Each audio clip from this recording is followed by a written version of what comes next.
Welcome back to another edition of Life in Pictures podcast. We have two very special guests on the episode tonight. Would you like to introduce yourselves? Hi, it's Olivia again. Hi, I'm Colin. Well, this week, Stefanie is off traveling the world again. So, we watched some movies, and we wanted to talk about them. We actually watched one of these while she was still here, but she wasn't really paying attention to it anyway, so I don't think she would have much to say about it. This week, we're going to be talking about two movies, and the first movie that we're going to talk about is a movie from 2006. Curious George. Curious George. Now, this movie came out in 2006, and I was just thinking to myself a little while ago that I don't think, not only had my kids never seen it, but I don't think I ever took the time to watch it either. And I kind of had wanted to see it when it came out because I always liked the books growing up, and just for one reason or another, I had never gotten around to watching it. So I thought this would be a good opportunity to finally check it out. So this movie came out in 2006. It was directed by Matthew O'Callaghan. It stars Will Ferrell as the man in the yellow hat, Drew Barrymore as Maggie, who is a teacher that, and kind of a love interest for the man in the yellow hat. Eugene Levy as Clovis, who is an inventor. Dick Van Dyke as Mr. Bloomsbury. David Cross as Mr. Bloomsbury's son, Jr. Ariel Winter as Kid Number 9. Billy West as a manager. And Frank Welker as the voice of George. We forgot to do spoiler alerts. Yeah, we're going to get there. So, here's the thing about these people in this movie. Will Ferrell, he's been in all kinds of stuff. What do you guys know Will Ferrell from? Elf. Oh my god. I know him from something else. There's no way the only one I can name is Elf. I don't know. Oh my god. Oh my god, I feel so dumb. The only thing I can think of right now is Elf. That's okay. Everybody would know him from something different. So Elf's a good one. Daddy's Home. Daddy's Home, yep. Daddy Daycare? Nope. Step Brothers.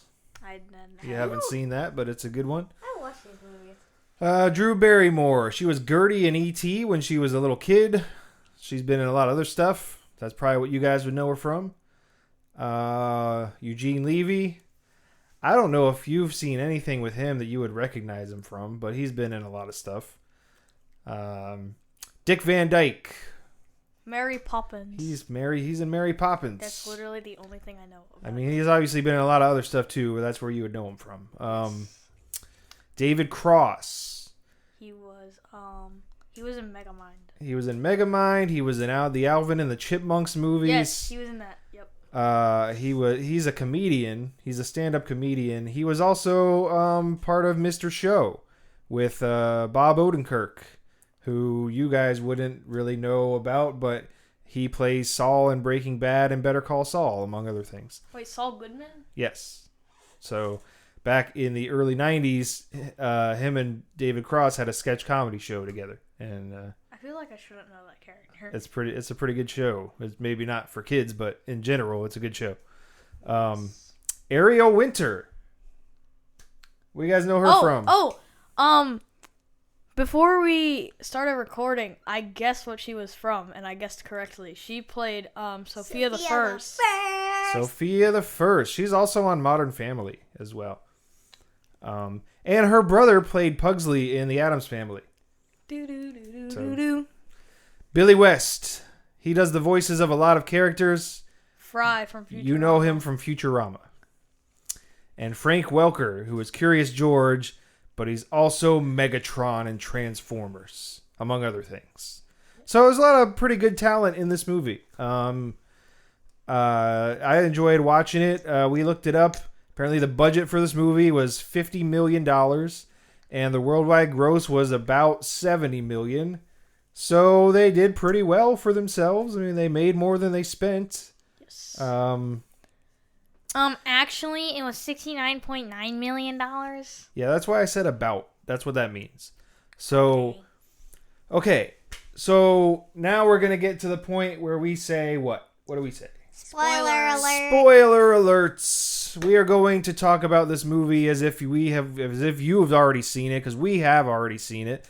And so we're going to talk about it that way. If you haven't seen it and you want to know what happens, then, or you don't want to know what happens, go watch the movie and then come back and listen to this. If you don't care, keep on listening. So in this movie, as we said, the man in the yellow hat works in a museum. The museum isn't doing all that well. The museum owner's son wants to turn it into a parking lot.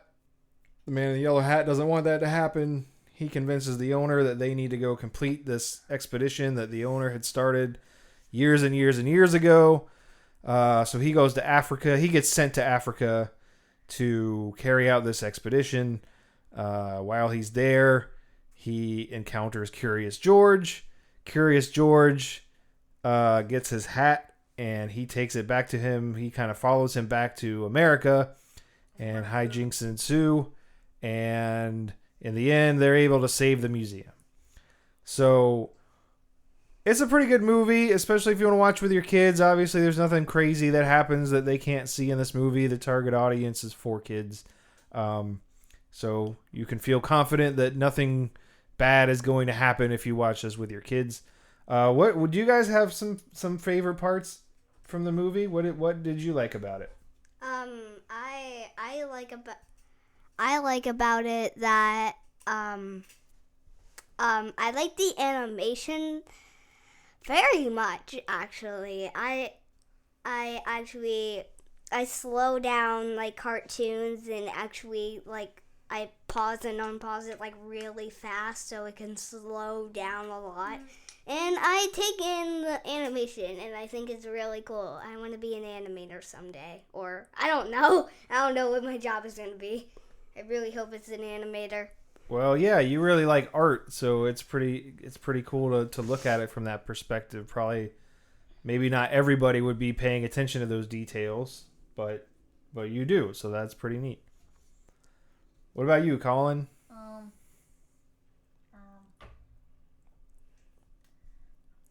I like the part where like he's following him, and then like the man in the yellow hat just figures out that he followed him, and he just has like I feel like he should have a way bigger reaction than he did, because his reaction was just, "You followed me all the way from Africa?" Like, you'd think it would be like, "You followed me all the way from Africa?" Yeah. Jesus. I thought it was kind of cool how it showed the origins of how he got the yellow suit and the hat. And basically, I don't know if this is the same in the books or if they just wrote this for the movie, but basically, as when he was going on that expedition, he went to go buy clothes, and this store had like an overstock of yellow hats and suits. So they convinced him that was like the new safari gear that everybody needed to have. I was going to talk about that. I forgot. So I thought that was pretty cool. I thought it was just funny. Yeah, it was kind of funny. But it was interesting to learn about the origins of that costume. I obviously liked all of the different hijinks that George gets into. And I liked that. So what part of the movie is when the man in the yellow hat goes to Africa to finish this expedition. He's looking for this idol, and he finds it, and he's expecting it to be this giant statue, and it's a little tiny statue you can hold in your hand. And he reads this kind of ancient text, and he doesn't understand what it means. Like, it tells him to look into the light, and that's going to help him see what he needs to see. But he just stares directly in the sun and hurts his eyes. And well, in the end of the movie, he realizes that the light, when you shine, the idol is opaque, kind of. So when you shine light through it, it projects an image of other text, and the real message there was to shine the light through it so you could see what was hidden within the statue. And so when he does that, they realize what the real attraction is, because at first everybody's real disappointed that's this tiny thing and they think the museum's going to fail, and then turns out they find a way to make it successful. So that was pretty neat. I kind of find it kind of funny that he just stares into the light. I'm going to do a little impression of what I think he felt on the inside. Yeah, I'm sure it doesn't feel very good to stare directly into the sun. I would not recommend doing that. Yeah. Okay, I'll go do it right now. Not a great idea. Yeah, so I thought that was good. One of the other things that was cool about this movie is there's a title track. It's the song Upside Down by Jack Johnson. And I remember at the time when this movie came out, Jack Johnson was kind of blowing up. Like, he was everywhere, and that song was everywhere. And I think a few days or maybe a couple of weeks before we actually watched this movie, we had heard the song, and it kind of made me think of the movie. And then I realized that, oh yeah, you guys have never seen it. Maybe we should check it out. And we watched it on HBO. So if you have HBO Max, you can fire it up and watch this. Other than that, you should be able to rent it from any streaming service, Amazon Prime, Apple, Google, YouTube, wherever. Voodoo, yeah, all kinds of places. Or if you want to go old school with it, you could probably track down a copy on DVD somewhere. And then you have it to watch as many times as you want. So, yeah. You guys have anything else that you want to talk about for this movie? No. I think it was interesting how they came up with balloon travel, cause that's actually really good, and I like the animation of that. It looks really fun. I want to try it. That does look pretty fun. It was kind of cool how at the end they were traveling through space too. Wait, what? Remember they got into that spaceship? Yo. Oh yeah, bro. That was pretty cool. Forgot about that. And he was just like, one trip around the Earth. Yeah, they didn't think there would be fuel in it, and then there was. And it's another one of those things how George's curiosity always gets him into these weird situations, and kind of always spurs adventure. So it was pretty cool. It was pretty true to the books, I thought. The same kind of spirit. Have you guys ever read any of the Curious George books? No, I don't think I read them, but I think I've been read them. Well, I mean, have it? Okay, maybe not read them personally, but have you? Yes. Yeah. So, do you have a one that sticks out in your mind? I remember the drawing of the man in the yellow hat, the face. It didn't have very detailed eyes. It was just kind of lines. It was just for eyes instead of in the movie where it's actual eyes. Yeah. And a mouth and stuff. It was just lines. Same thing with Curious George, actually, I think. So I never seen the books, heard of the books. Never seen the pictures of the books. I never heard of the books actually, so I don't know what they're talking about. You've never seen a Curious George book? No. What is wrong? No. Oh man, we're gonna have to read some of them. They're great books. We should read all of them. And they've been around forever. I mean, if you look in Forrest Gump, there's a Curious George book. It's the book that his mom's reading to him when he's little. He keeps it with him throughout the whole movie. Oh. And he reads it to his son when he has a son. Oh, I didn't know that. Yeah, it's been around for a really long time. So I didn't know it was a Curious George book. yeah, and they have all kinds of books, and apparently there's even a couple of more movies that we haven't watched them yet, but we learned of their existence when we were doing a little bit of research for this episode. I think those are kind of more like the straight to video things, though. I don't think that they did another big studio theatrical release like this one was. I might be wrong about that, but I don't remember the other two coming out that way. But sometimes it is still kind of fun to go check out the sequels and see where things ended up. So, yeah, maybe we'll check those out next. Yeah, there's a 2 and a 3. Yeah. And there's other movies that... And then there's a TV show on PBS Kids. And there's Yeah. also a Christmas movie. I remember the TV show because when I was in first grade, shout out to Parker Elementary. Anyway, when I was in first grade, they would do like at the end of the day we would sit on this mat that like you do in first grade, and at the end of the day when we were waiting to like line up, we would watch PBS Kids, and sometimes they would put on Curious George. So you were familiar with Curious George. You just didn't have too much exposure to the books. Yeah. Specifically. Yeah, I didn't. But you knew who the character was. Yeah. Okay. I was aware of that stuff. Okay. Yeah. All right. Well, I guess that if you guys don't have anything else you want to talk about for that movie, do you? Nope. All right, we'll move on to the next one. Baseball. So the next movie that we watched, and we watched this last night. Baseball. This is also a movie that we watched on HBO Max. Wait, what? So if you have HBO Max, I thought we watched it on Disney Plus. no, we watched it on HBO Max. Okay. And if you have that, you can watch it there. Same kind of deal. It's an older movie. You can probably find a DVD or even a VHS copy of this kicking around somewhere. Or you can probably rent it. It's not very hard to find. It shouldn't be. So this movie is from 1993, and it's called Rookie of the Year. This movie is about a child who is a Little League baseball player. And, well, actually, I guess before we get too far into it, what are we going to say about this movie? Spoilers!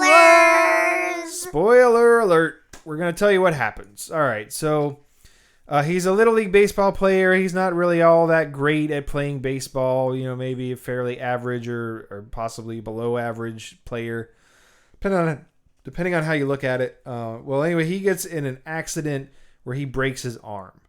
And he goes to the doctor and gets a cast put on. And then when his arm heals up, they go to see the Chicago Cubs play, I guess to celebrate. And he throws a home run ball back. And it turns out he can throw the ball all the way from center field in the stands to home plate. And nobody can believe it. And it turns out the way that his arm healed up, it's something with the tendons, just gave him this supercharged arm.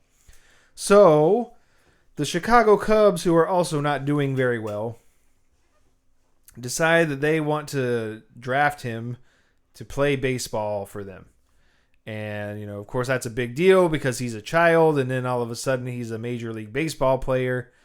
And so it's a crazy adventure going from like a child who's a fan to like an actual player on the team. So this movie, it was directed by Daniel Stern, who we know from Home Alone. Home Alone. He played Marvin Home Alone.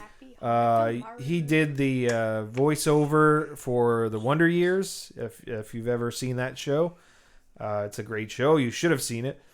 You haven't seen it. So he directed and he acted in this movie. John Candy, who, I think you should be familiar with John Candy by now, but he's great. He's hilarious. He was in a lot of stuff. This movie, he was also in Home Alone. The Polka King. He was the Polka King of the Midwest. He was in Uncle Buck. He played Uncle Buck. He's been in so many movies. If you, for some reason, have not seen John Candy, you should watch some of his movies because he's great. Thomas Ian Nicholas, which the two things I know him from are this movie and American Pie. And American Pie is not a movie you should watch with your kids, but he is in that movie. So check it out if you are, not a kid. Patrick Lebrec, I believe is how you say his last name. He was in the movie Beethoven and several 90s TV shows. He plays one of the friends. Gary Busey, who was in Point Break and a bunch of other stuff. You probably know who Gary Busey is. He has kind of a reputation for being a little unstable in real life. Whether that's for real or just an act, I don't know. But that's kind of what people know him as nowadays. Unfortunately. Dan Hedaya, I'm not sure how you say his name, but he was in the Addams Family. He was kind of one of the con men that wanted to steal all their money. Eddie Bracken, what do we know him from? Home Alone 2. Oh. He owned the toy store. He owned Duncan's Toy Chest. Yep. And in this movie, he plays the owner of the Chicago Cubs. So I guess he just likes to own stuff. I don't know. Robert High Gorman, another one of the friends of... Gosh, what was the character name of the pitcher? Oh my god. Oh my god. Henry, yeah. So this Robert High Gorman is one of Henry's friends. He's in Don't Tell Mom the Babysitter's Dead. Don't Tell Mom the Babysitter's Dead. And then, of course, there were a few real-life Major League Baseball players in this movie. Barry Bonds, who is a very famous and well-known baseball player, and Bobby Bonilla. And an interesting thing that you guys might not know about Bobby Bonilla is that he does not play baseball anymore, but every year he gets a check for $1.2 million every July 1st. But he doesn't even do anything. Because he had some crazy deal worked out with the team where that's how it works out. So until July of 2035, every July 1st, he gets a check for $1.2 million. What? I want a check for 1.2. That's a pretty sweet deal if you can get it. So hats off to Bobby Bonilla for working that out. And Bobby Bonilla used to be on the Florida Marlins, too. So, yay! Good dude. I could have sworn that I saw Sammy Sosa in this movie. And the whole time I was thinking that makes sense because he was on the Cubs. I don't see his name on IMDb or anywhere when I Google it, but I could have sworn that he's in that movie. So, I don't know. Maybe I'm wrong. Check it out. Let me know. If you think you see Sammy Sosa in there, let us know on our social media. We're at Life in Pics Pod on basically everything except Facebook. And on Facebook, we're Life in Pictures Podcast. So take a look. See if you see him too. Maybe you see some other players in there that we didn't see. Let us know. I think that we were looking through the cast. He's sworn he's seen the person he was just talking about. Sammy Sosa. We double triple checked. He was not in there. It's your brain. Well, sometimes your brain was playing a trick on you. Yes. Because if it's not on the internet, it didn't happen. There's no way that the people that made that webpage could have missed it. It's illegal to lie on the internet. Yeah, right? Everybody knows that. If it's on the internet, it's true, and if it's not, then it never happened. Exactly. So, It's always true, especially on Wikipedia. Yes. Exactly. To quote Michael Scott, Wikipedia is a website where anyone can write anything about any topic, so you know you're getting the best possible information. Michael Scott from The Office. You haven't seen The Office? You should watch that too. If you haven't seen The Office, then you're a disgrace to society. Anyway, back to this movie. No, you're so not. The budget for this movie was about $14 million, and apparently the worldwide gross was around $56.5 million. So it looks like they did pretty well there. Oh my god. So yeah, they made more than they spent. That's the name of the game. Did pretty well. Oh my god. So what do you guys have any scenes in this movie that stick out to you? Yes. Okay, I like the Pepsi commercial when the guy is like, "You have to be more." I don't want to say it because it sounds weird. It was kind of weird that the director wanted him to be sexy. He's a kid. Maybe it was. I think that was kind of intentional that they wanted you to kind of get a peek behind the curtain of some of the way those things are made or whatever. But I don't know. That was kind of weird. It was kind of interesting to see him at the piano with Ray Charles's voice coming out. And you guys wouldn't know this because you weren't alive, but at the time, Ray Charles actually was in Diet Pepsi commercials, and he would sit at the piano and play, and they would sing that song. He had those girls were with him. They were called the Girls. And wait, is that why when Pepsi came out with those 3 cans with Michael Jackson, Britney Spears, and Ray Charles, he was only on the Diet Pepsis? Yeah, because he used to be for Diet Pepsi. And so that was pretty cool. What do you remember about it, Olivia? I mean, some parts of the movie. This is not one. So, One of the parts that stuck out to me was when we literally paused the movie. But when he's falling, he is a grown man. Oh, yeah, this is one thing we noticed. So, like, at the end of the movie, it's a very crucial point in... Is it the World Series or the playoffs?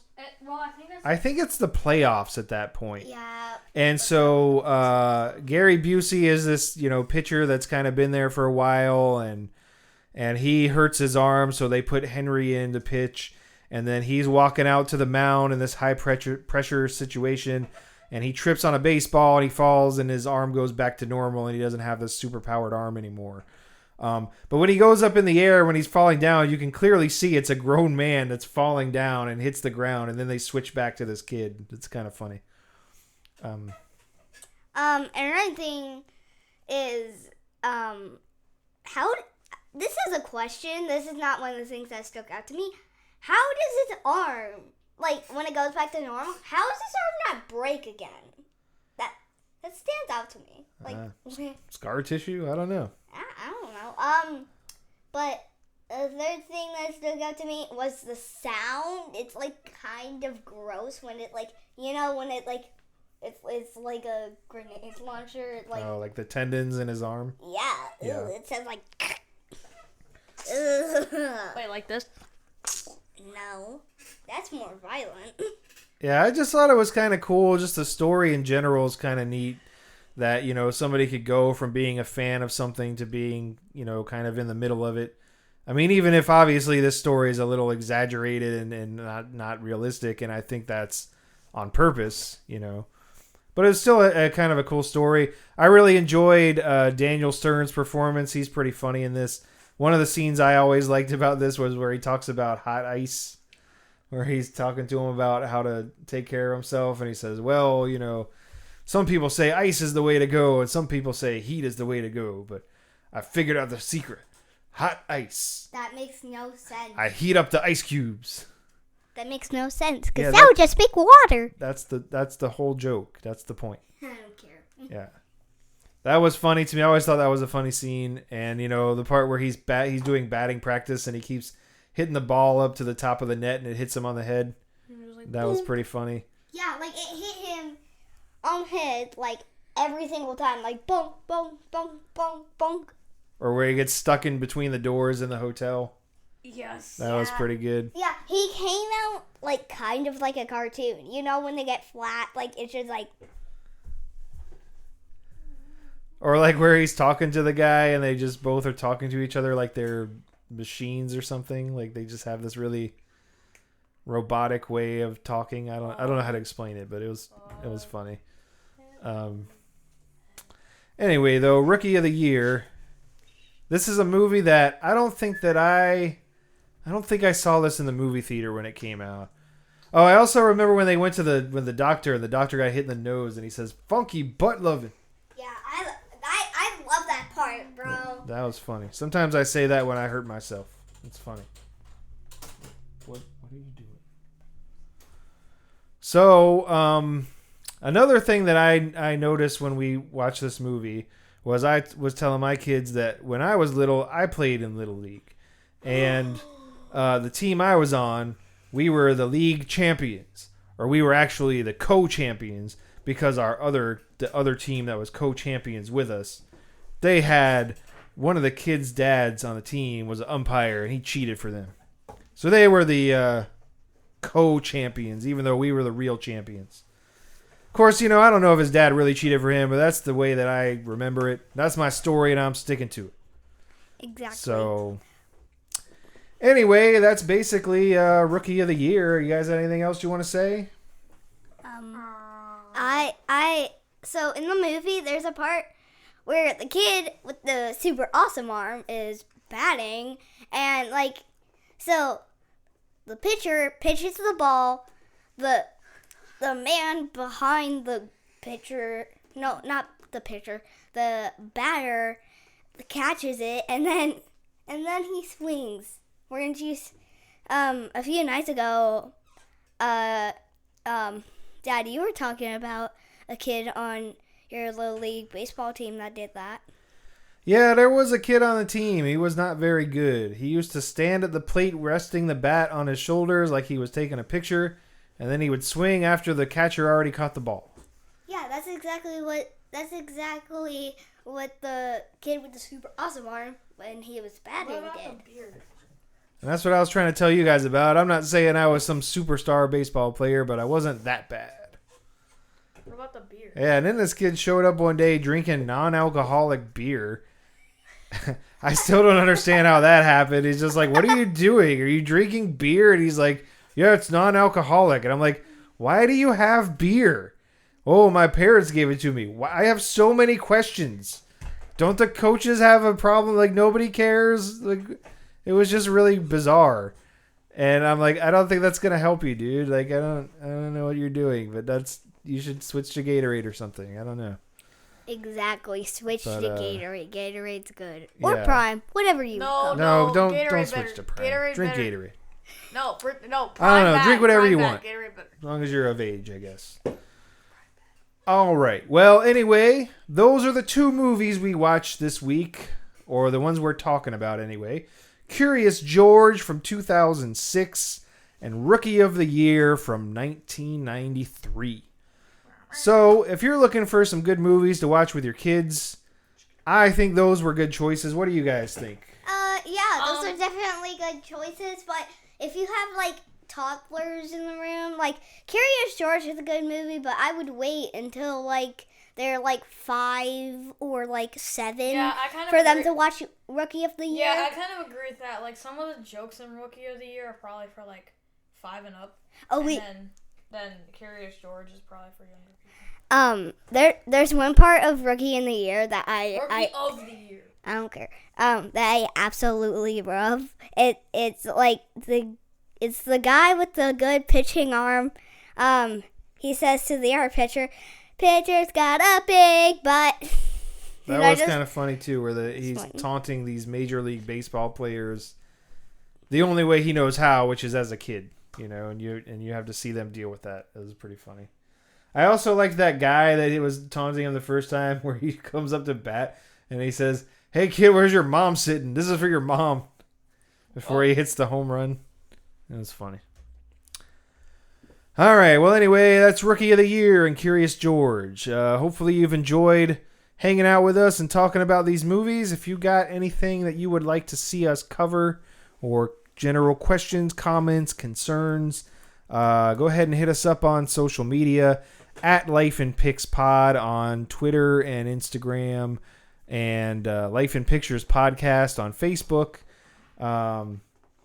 Let us know what's on your mind. And, if you're enjoying the show, go ahead and leave a review on Apple Podcasts or wherever you listen. Hopefully you're enjoying it and it's a positive review, but, we don't want you to lie, so say what you think. And we appreciate you being here, and we will see you next time. Bye-bye.